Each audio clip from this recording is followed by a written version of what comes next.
बिहार में विपक्ष का चेहरा बनते जा रहे हैं पप्पू यादव, कैसे चूके तेजस्वी यादव। नमस्कार, आप देख रहे हैं सिटी पोस्ट लाइव। मैं हूं सृष्टि राज। बिहार चुनाव के नतीजे एक तरफा होने के बाद से लोगों के जहन में एक सवाल उठने लगा था कि क्या बिहार में विपक्ष का खात्मा हो गया है, क्या बिहार विपक्ष विहीन हो गया है। तेजस्वी यादव की सुस्ती से तो ऐसा ही नजर आया, लेकिन मोर्चा संभाल लिए पप्पू यादव। अब पप्पू यादव नीट छात्रा केस के बाद विपक्ष के बड़े चेहरे के रूप में उभरते हैं। अब कहने के लिए तो तेजस्वी यादव नेता विपक्ष हैं, लेकिन मोर्चे पर सबसे ज्यादा पप्पू यादव नजर आ रहे हैं। अब क्या है और क्यों ऐसा कहा जा रहा है, इसके ऊपर विस्तार से बातचीत करेंगे chief editor Shrikant Pratyush sir. Sir, क्या तेजस्वी यादव की जगह पप्पू यादव ले रहे हैं? देखिए, पिछले कुछ महीनों की घटनाओं पर आप नजर डालेंगी तो पता चलेगा कि तेजस्वी यादव निष्क्रिय रहे हैं। चुनाव के बाद ही वो विदेश चले गए और पप्पू यादव बहुत सक्रिय रहे हैं। तो पप्पू यादव को विपक्ष के केंद्र में लाकर खड़ा कर दिया है परिस्थितियों ने। आरजेडी के कार्यकारी अध्यक्ष तेजस्वी प्रसाद यादव नेता प्रतिपक्ष कहने के लिए जरूर हैं, लेकिन ठीक से अपनी भूमिका निभा नहीं पा रहे हैं। 14 नवंबर को बिहार विधानसभा चुनाव के नतीजे आने के बाद कुछ मुद्दे ऐसे उभरे जिस पर बिहार में विपक्ष के चेहरे को लेकर बड़ी बहस छिड़ गई। यह विमर्श तब और चर्चा में आ गया जब पटना के शंभू गर्ल्स हॉस्टल के मामले में मुखर आवाज बनकर पूर्णिया के निर्दलीय सांसद पप्पू यादव उभरे और उन्होंने इस केस के मामले में उनकी गिरफ्तारी भी हुई। सामान्य जनमानस और राजनीतिज्ञों से लेकर राजनीतिक चिंतकों के बीच में पप्पू यादव की गिरफ्तारी को लेकर कई सवाल उठे। बड़े अपराधों की तुलना में अपेक्षाकृत सामान्य और 31 साल पुराने मामले में उन पर कोर्ट के द्वारा आदेश पर पुलिस की कार्रवाई हुई और वह गिरफ्तार भी किए गए। लेकिन मुझे लगता है कि उनकी गिरफ्तारी और जमानत पर उनकी रिहाई के बीच 4-5 दिनों के प्रकरण में फिर से एक चेहरे के तौर पर उभरे हैं, बड़े चेहरे के तौर पर पप्पू यादव उभरे हैं। दरअसल राजनीतिक जानकारों की नजर में इस दौरान कुछ ऐसा हुआ जो पप्पू यादव के लिए विपक्ष के बाजीगर के तौर पर साबित हो रहा है, मतलब उनको बाजीगर बनाने वाली घटना है। सर, तो ऐसे में सवाल उठ रहा है कि पप्पू यादव बिहार में विपक्ष की राजनीति की धुरी बनने जा रहे हैं। हाँ, बिल्कुल। अभी तो सवाल उठता है कि क्या बिहार पॉलिटिक्स में विपक्ष का असली चेहरा पप्पू यादव बनते जा रहे हैं। देखिए, अब हर फ्रंट पर वही दिखाई दे रहे हैं, तेजस्वी यादव पीछे और पप्पू यादव आगे। तो ये तो मानना पड़ेगा कि विपक्ष का चेहरा बनते जा रहे हैं और इसको कई तरह से परिभाषित किया जा सकता है। पहला तो ये कि जब पप्पू यादव को गिरफ्तार किया गया तो वह बिहार में गिरती कानून व्यवस्था को लेकर लगातार सवाल उठाते हुए नेता के तौर पर अपनी पहचान को आगे बढ़ा रहे थे। मुखर आवाज बन गए थे वो। और इसी बीच पटना के शंभू गर्ल्स हॉस्टल में नीट छात्रा मौत मामले में उन्हें इस एक और बेहतरीन मौका दिया। पप्पू यादव ने इस मौके को छोड़ा नहीं और अपनी आवाज बुलंद करके वो सबसे आगे नजर आए। आवाज बुलंद करने की शुरुआत तो प्रशांत किशोर ने भी की थी, सबसे पहले वही पहुंचे थे, लेकिन उसके बाद वो ठंडा पड़ गए और पप्पू यादव ने इस मुद्दे को लपक लिया और लोगों की सहानुभूति भी उनको मिलती हुई दिखाई दे रही है गिरफ्तारी के बाद। जब उनकी गिरफ्तारी हुई तो लगातार सवाल उठने लगे कि आखिर पप्पू यादव को इसी मुखर आवाज का दंड सरकार ने दिया। जाहिर तौर पर जनता के मन में पप्पू यादव के लिए एक सहानुभूति विकसित हुई, पैदा हुई और राजनीतिक दृष्टि से भी महत्वपूर्ण है ये कि लोग कह रहे हैं कि भाई पप्पू यादव की गिरफ्तारी इसलिए हो गई क्योंकि सरकार और पुलिस के खिलाफ आवाज उठा रहे थे। खास तौर पर जब विपक्ष का सबसे बड़ा चेहरा तेजस्वी यादव निष्क्रिय रहे, पप्पू यादव सुपर एक्टिव, तो पप्पू यादव को तो नेता विपक्ष के रूप में उभर कर आना ही था, वो आ गए हैं। सर, तो पप्पू यादव की गिरफ्तारी के बाद कांग्रेस का समर्थन भविष्य में उनके राजनीतिक प्रभाव को कैसे प्रभावित करेगा? इस पूरे प्रकरण को देख लीजिए, इस पूरे मामले को राजनीतिक घटनाक्रम से जोड़कर देखिएगा तो आपको अंदाजा लग जाएगा कि पप्पू यादव की गिरफ्तारी के बाद कांग्रेस उनकी गिरफ्तारी का विरोध में उतर आई। राहुल गांधी और प्रियंका गांधी ने उनके सपोर्ट में आकर ट्वीट किया और इसके बाद पप्पू यादव के लिए कांग्रेस के नेताओं का बिहार के हर जिलों में प्रदर्शन किया गया कांग्रेस नेताओं द्वारा। तो कल तक तो पप्पू यादव को कांग्रेस ही मानने को तैयार नहीं थी और इस प्रकरण के बाद ये चेंज आया कि राहुल और प्रियंका उनके समर्थन में खड़े हो गए। नई तरह की राजनीति की तरफ ये संकेत करता है।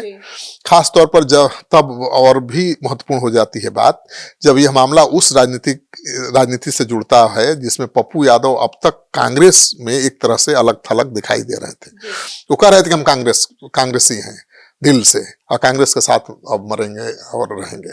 लेकिन कभी भी कांग्रेस ने उनको अपना नेता स्वीकार नहीं किया, लेकिन राहुल गांधी और प्रियंका गांधी के एक साथ पप्पू यादव के समर्थन में खड़े हो जाने से उनका कद बढ़ गया है कांग्रेस में भी। और निश्चित तौर पर इस घटना से पप्पू यादव को बेहतरीन अवसर मिला है बड़ा चेहरा बनकर उभरने का, क्योंकि जहां कांग्रेस में ही वह एक समय विरोध का सामना कर रहे थे, अब कांग्रेस के सबसे दुलारे, सबसे चर्चित चेहरे बन गए हैं। अब राहुल गांधी और प्रियंका गांधी के समर्थन से कांग्रेस में वो स्थापित होते हुए दिखाई देने लगे हैं। और पप्पू यादव अभी भी कांग्रेस के नेता के तौर पर नहीं जाने जाते हैं। वो निर्दलीय सांसद हैं, बावजूद इसके कांग्रेस के कार्यकर्ताओं का पप्पू यादव के लिए प्रदर्शन करना और कांग्रेस के नेताओं का उनके पक्ष में खुलकर बोलना, उनको समर्थन देना पप्पू यादव की राजनीति के लिए बड़ी उपलब्धि कही जा सकती है। तो पप्पू यादव को कांग्रेस ने एक तरह से स्वीकार कर लिया है। और पप्पू यादव जब तक निर्दलीय सांसद थे तब तक तो उनकी ताकत कम थी। अब वो कांग्रेस पार्टी उनके पीछे खड़ी दिखाई दे रही है, कांग्रेस पार्टी के आला कमान राहुल और प्रियंका खड़े दिखाई दे रहे हैं, तो पप्पू यादव तो अचानक तेजस्वी से बड़ा चेहरा बन गए। भाई यादवों को क्या चाहिए? अपना एक मजबूत नेता चाहिए। वो तेजस्वी अभी तक दिखाई दे रहे थे तो उनके साथ खड़े थे, अब पप्पू यादव दिखाई देने लगे हैं तो उनके साथ खड़े हो जाएंगे। तो पप्पू यादव तो सीधे तौर पर चुनौती बन गए हैं तेजस्वी यादव के लिए। और देखिए परिवर्तन आया, तेजस्वी यादव को भी आभास है इस बात का, और आरजेडी को भी पप्पू यादव के समर्थन में उतरना पड़ा। तेजस्वी यादव को भी पप्पू यादव की गिरफ्तारी का विरोध करना पड़ा। ये क्या दिखाता है? उनको समझ में आ गया कि अब जनता की सहानुभूति पप्पू यादव के साथ है, और उनके खिलाफ बोलना या उनकी गिरफ्तारी पर चुप्पी साधना महंगा पड़ सकता है। इसीलिए तेजस्वी यादव ने तो निंदा की। सर, लेकिन क्या पप्पू यादव पर आरजेडी की नरमी है या नई रणनीति है? देखिए ये मजबूरी भी कही जा सकती है। आरजेडी अब तक पप्पू यादव के विरोध में रही है।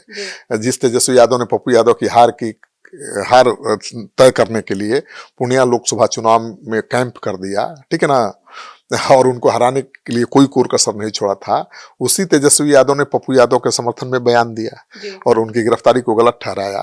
तो ये तो साबित करता है ना कि तेजस्वी भी मान गए हैं कि बिहार की जनता पप्पू यादव के साथ खड़ी हो गई है।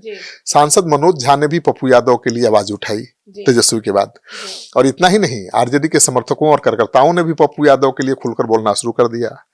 तो राजनीति के जो पंडित हैं उनकी नजर में ये राजनीति जो है बिहार की राजनीति के लिहाज से बड़ी चेंज कही जा रही है, बड़ा पॉलिटिकल डेवलपमेंट कहा जा रहा है। इतना ही नहीं, पप्पू यादव ने न तो सिर्फ राजनीतिक समर्थन प्राप्त किया, बल्कि नीट छात्रा मौत मामले में उनका लगातार सरकार और पुलिस कार्यशैली को लेकर आवाज बुलंद करना, उसके बाद 31 साल पुराने मामले में गिरफ्तार हो जाना, पब्लिक के सेंटिमेंट को छू गया।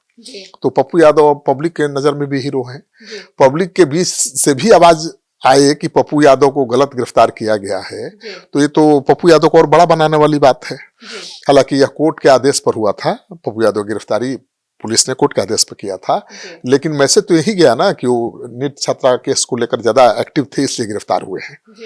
तो जमानत तो उनको मिल गई है, और जमानत मिलने के बाद सीधे वो दिल्ली रवाना हो गए हैं। सर, तो दिल्ली में नई रणनीति चल रही है और तैयारी भी चल रही है उसकी, और पप्पू यादव वहां पहुंच भी गए हैं। नई दिल्ली में राजनीतिक चाल की तैयारी चल रही है कि अगला कदम कांग्रेस का क्या होगा, पप्पू यादव को आगे कैसे बढ़ना है। कांग्रेस इस पर विचार कर रही है। पप्पू यादव इस प्रकरण और तमाम राजनीतिक घटनाक्रम के बाद दिल्ली निकले हैं, और उन्होंने साफ तौर पर कहा है कि आने वाले समय में लोकसभा में भी बिहार के मुद्दे को उठाते रहेंगे। इसके साथ ही उन्होंने 3 खुलासे करने की भी बात कही है, 3 बड़े खुलासे करने की भी बात कही है, और जो बिहार के लॉ एंड ऑर्डर से जुड़े हुए हैं, उन्होंने कहा कि जगदीश मोहन का खेमका हत्याकांड में बड़े खुलासा करेंगे।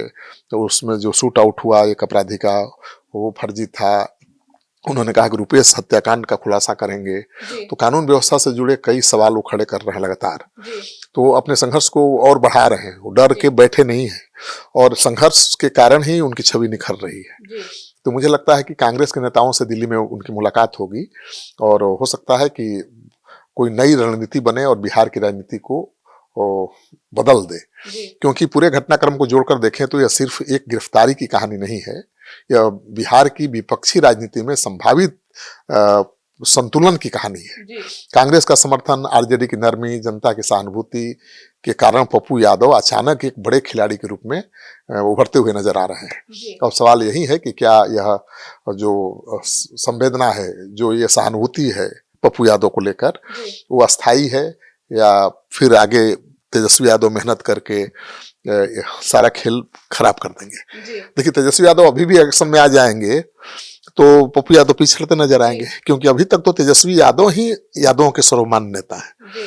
तेजस्वी कमजोर दिखाई दे रहे हैं, सुस्त दिखाई दे रहे हैं, इसलिए पप्पू यादव का ग्राफ बढ़ रहा है। अब देखना ये दिलचस्प होगा, पप्पू यादव तो रुकने वाले नहीं है। तेजस्वी कितना सक्रिय होने वाले हैं, इस पर सब कुछ निर्भर करेगा। तो सुना आपने, तो अब पप्पू यादव और तेजस्वी यादव दोनों की रणनीति को लेकर आपकी क्या राय है, कमेंट सेक्शन में जरूर बताइएगा। धन्यवाद।